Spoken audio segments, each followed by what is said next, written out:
You're listening to the Empowered Divorce Podcast, where you practice being the chooser in your life again, one day at a time. Thanks for joining me.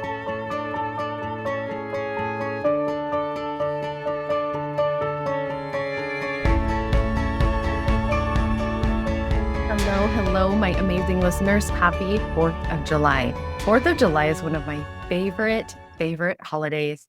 Right now, as you are probably listening to this, my children, myself, my granddaughter, and my new baby grandboy, most likely, we are probably getting our chairs all lined up on the side of the street, waiting for the 4th of July parade to come through town. We love going to our small town parade. This year, we're going to be in Idaho for that small town parade. It's one of my absolute favorite times of year, especially since it's in the summer. But I love what this holiday represents. I love freedom. So today, I just wanted to quickly share one of my favorite poems with you that I feel like really acknowledges the freedom. And for me, and I'll break down the poem, but for me, this poem really hits home and I feel like represents in large part my journey. And I imagine that a lot of you will be able to relate to this as well. The poem is called The Journey by Mary Oliver. I'll read it through and then I'm going to break it down kind of section by section where for me, I see the symbolism in my own journey. And hopefully today you can feel that sense of validation for your journey towards your own freedom and empowerment. It is absolutely worth celebrating. I know today we are celebrating the freedom of our country. I think it is equally a beautiful day to celebrate your own freedom, however that aligns with you right now. Maybe it is freedom from a thought that has kept you captive. Maybe it is freedom from a limiting belief, a belief maybe about your worth and value. Maybe you haven't believed that you are worth healthy or worth being loved the way that you want to be loved. Maybe you are finding yourself becoming free from limiting beliefs around your body, limiting beliefs around what people have said about you or what you've been told to believe about you. Maybe you're breaking free from all of that. Maybe you're breaking free from abuse. You're no longer accepting abusive behavior from people around you. Maybe you are finally free to take up space in this world because you have set boundaries to protect your freedom. Maybe you are just free from crying all night long, that space of time where you are crying so many tears that you never knew could possibly come out of your eyeballs. Maybe you are finally over that chunk of time where it just seems like you're never going to stop crying. Maybe you are finally free from worrying about the thoughts and opinions of other people, finding the freedom to feel all of these beautiful emotions in your body, feeling them move through you and feeling the freedom in that. Perhaps you freed yourself from responding to messages from your ex that don't serve you. Maybe you have finally found the freedom to sign those papers that you never thought that you would sign. The freedom to breathe, the freedom to wake up, the freedom to choose how you want to live your life. It is a beautiful, empowering thing to celebrate. Okay, so the poem that I am going to share with you today is called The Journey by Mary Oliver. It goes like this. One day you finally knew what you had to do and began. Though the voices around you kept shouting their bad advice, though the whole house began to tremble, and you felt the old tug at your ankles. Mend my life, each voice cried. But you didn't stop. You knew what you had to do. Though the wind pried with its stiff girths at the very foundation, though your melancholy was terrible, it was already late enough, and a wild night, and a road full of fallen branches and stones.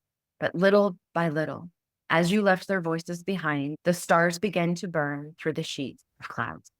And there was a new voice, which you slowly recognized as your own. That kept you company as you strode deeper and deeper into the world, determined to do the only thing you could do, determined to save the only life you could save. Isn't that such a beautiful, empowering poem? Can each of you relate to parts of that? Okay, let's break this down. I'm going to slow that down again. So right out of the gate, right? The opening line of One day you finally knew what you had to do and began. This is that moment of realization. And how many of you had that realization of what your reality really was, the realization of who your partner really was, and the realization that you needed to reclaim your life. You needed to reclaim your reality. You needed to begin your healing journey. And then the next line, though the voices around you kept shouting their bad advice, though the whole house began to tremble and you felt the old tug at your ankles. This one I relate so much to because how many of those external pressures and internal fears kept holding you back, kept you feeling stuck so many times along the journey, right? Where you felt so much discouragement maybe from other people, discouragement from your partner that what you wanted was maybe too much. You're expecting too much. You're asking too much. How dare you? Or the self doubt that also can be pulling at your ankles, getting you to doubt and question your reality, question what you deserve, question what you want, question the abuse. This part reflects the struggle against all of these negative influences that just keep shouting. How many times have you been given bad advice? I remember the bad advice through my marriage and even through therapists that just kept tugging and tugging and pulling me in a direction that deep down I knew I really didn't want. Okay. And then the next line, mend my life, each voice cried, but you didn't stop. And I love this because for me, this line is really relatable. And the way that I interpret this is I went into absolute fix it mode. I was determined to fix my partner. I was determined to fix the marriage. And I took on all of that weight totally on myself. I believed that I could absolutely do it, right? How my partner was even asking me to fix him and fix me, right? Fix, fix, fix, mend, mend, mend. So many different voices. I had ecclesiastical leaders telling me to fix myself, fix my marriage, fix my partner. All of those voices demanding me to fix everybody else that served everybody else's interests and everybody else's beliefs, but my own. Yet this line ends with, but you didn't stop. How symbolic is this for every single one of you who kept fighting and kept going and kept learning, kept growing, focusing on your needs, focusing on your health, focus on your well-being, focus on your spirit, your higher self, your interests, right? What you really want and know you deserve in your life, despite all of the voices crying out for you to fix them instead. This represents the need for you to continue focusing on your well-being, your health in every way, not be swayed by others' expectations or demands. Okay, the next line. Though the wind pried with its stiff fingers at the very foundations, though their melancholy was terrible. This really touches at the perseverance amidst all of the deep challenges, the emotional and physical challenges that you faced in pursuit to the journey that you're on now. This line just really resonates with me of the wind pride. Oh my gosh, like just the imagery of that really resonates with me, especially when you've experienced abuse and you're dealing with that intense emotional pain, still grappling with this idea that maybe I'm wrong, maybe I'm crazy, right? Those stiff fingers that are crying at your very foundation. Maybe I'm not enough. Maybe I'll never be enough. Maybe I'm really not lovable and don't deserve ever to be loved. Who am I? I am worth less because of all these things that have happened to me. That deep emotional pain, the stiffness and the attack at the very foundation, absolutely through the melancholy, the grief that you feel through this challenge of betrayal, abuse, and divorce was terrible, just as the poet describes. Okay, the next line. It was already late enough and a wild night on the road full of fallen branches and stones. Again, more of this enduring hardship. When you look back on your journey, it was one obstacle after another. I remember one time just feeling like, this is never going to end. This is my life sentence. This is my lot in life. I am never going to be free. I'm never going to be free from the abuse. I'm never going to be free from the pain. I'm never going to be free from him. All that he continues to throw my way. This line really symbolizes the endurance part, the deep endurance part of the hardship towards your journey of freedom. That despite all of the difficulties and all of the obstacles, you're going to keep enduring, moving forward towards your goal, which is freedom. Then the next line, but little by little, as you left their voices behind. So all of those voices that were calling out to you, telling you you're crazy, you're wrong, fix me, save me, don't save yourself. You're not Christ-like. You're not doing enough. You should. All of those voices, little by little, you leave behind. The stars begin to burn through the sheet of cloud. Love the imagery of those stars burning through the sheets of cloud. I can visualize it now. And I love how this describes the slow distance of all of the negative influences. And you're beginning to see the light in the stars through the sheets of cloud. I love the word little by little. I'm always saying one day at a time, one step at a time, 1 minute at a time. And as many of you've navigated this journey, you can probably relate to that, how you felt like you were just getting by minute by minute, hour by hour, day by day, little by little, as you slowly leave the voices that are not serving you, the voices that are abusing you, leaving all of that behind. As you slowly move further from that, the stars in the sky begin to burn. You start to see light. Okay, the next line. And there was a new voice. This one's going to make me cry. This is one of my favorite lines. And there was a new voice, which you slowly recognize as your own. I don't know about you, but I can remember moments of that realization of this line right here, where I started to recognize a voice that I hadn't heard in a long time, and it was mine. Those realizations that slowly came the longer that I was out of that relationship, the more I was away from people who were not helping my well-being. I started to listen less and less to them and hear more and more of my voice and the voice of my God, the voice of my higher power that added strength to my own inner voice.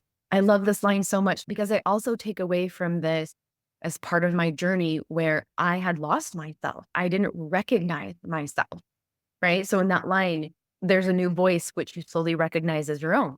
I've shared this with all of you before. There was that time where I didn't recognize myself when I looked in the mirror, but even my own parents didn't even recognize me. I had truly lost so much of me.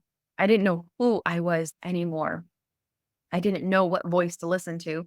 There were so many voices, mainly his, in my head, telling me all the things that I was doing wrong, all of the different parts of me that were telling me all the things that I was doing wrong.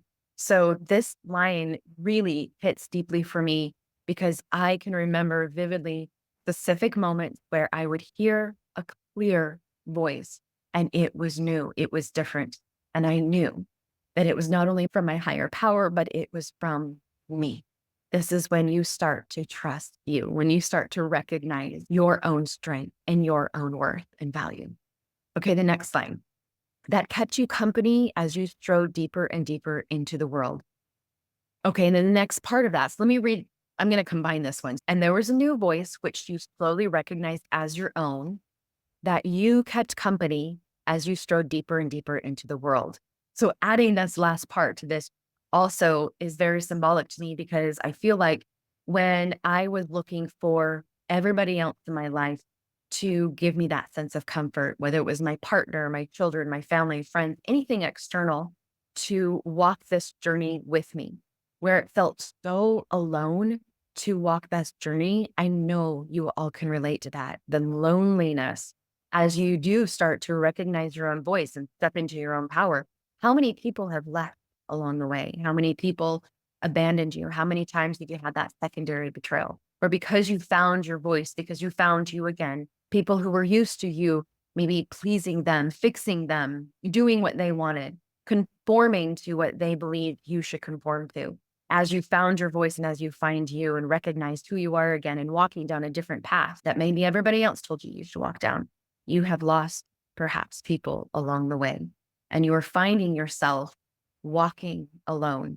But this line that kept you company as you drove deeper and deeper into the world, you are keeping you company because you are becoming more and more comfortable with you. You're finding that sense of comfort and guidance as you move forward, the companionship of your own self-assurance and inner voice is all that you are finding you need.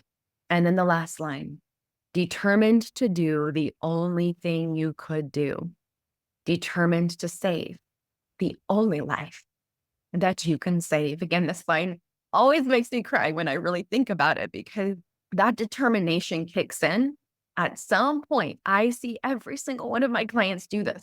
At some point, that determination to fight for their freedom, to fight for their faith, and to fight for their children kicks in, and they do the only thing they could do, determined to save the only one that they know they can save, and that is themselves.